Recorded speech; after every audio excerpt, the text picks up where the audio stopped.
Like many people watching this, I hate to fly. I've only flown once, and I was only able to do that thanks to Xanax. For me, the act of flying is scary enough on its own, but I guess it could always be worse. What if the plane was haunted?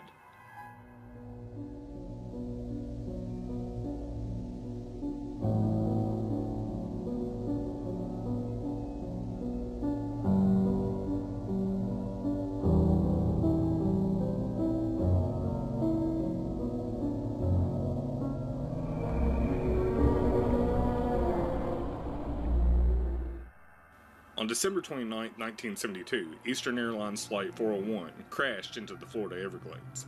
The pilot and his flight engineer, the flight attendants, and 96 passengers died, while only 69 passengers survived. Not long after the crash of Flight 401, something strange started happening. Passengers and crew members on other Eastern Airlines flights started reporting strange things happening on their flights. One of the first things people had witnessed was seeing Captain Robert Loft and Second Officer Don Repo aboard their flights. Everyone employed by Eastern Airlines knew who these men were. Reason being is that they had been aboard Flight 401 the night of the crash and had been killed. On one flight, a passenger noticed an ashen-looking man that appeared to be in a daze. The man's appearance bothered the woman so much, she asked a flight attendant to check on him. Suddenly, in front of the woman, the flight attendant, and several other passengers, the man vanished into thin air. Supposedly the woman was so startled by this, several members of the flight crew had restrained her until she calmed down. She identified the man as Don Repo. Bob Loft, the pilot that was killed on Flight 401, was also witnessed by ground crew during a pre-flight check on another Eastern Airlines flight.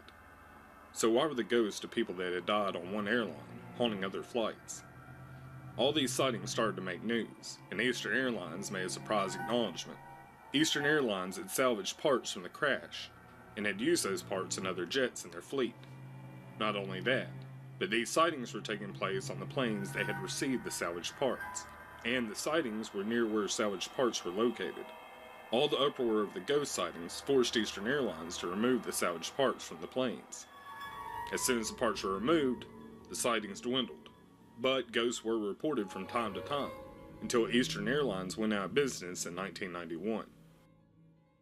Neil Holland, another Eastern Airlines pilot at the time of the sightings, recounts what happened behind the scenes at the time.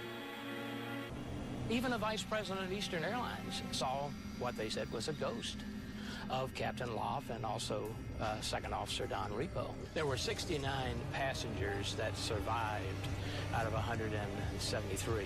There was a pilot next to the passenger, and all of a sudden, the pilot disappeared.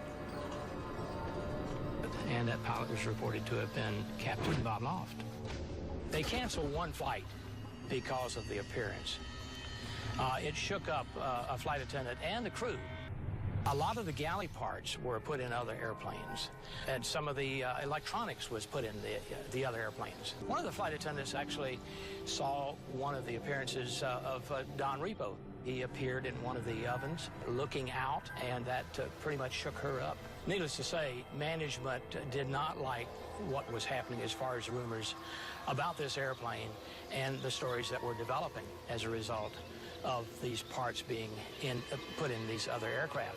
And so I'm sure there was pressure from management that don't tell stories about this airplane.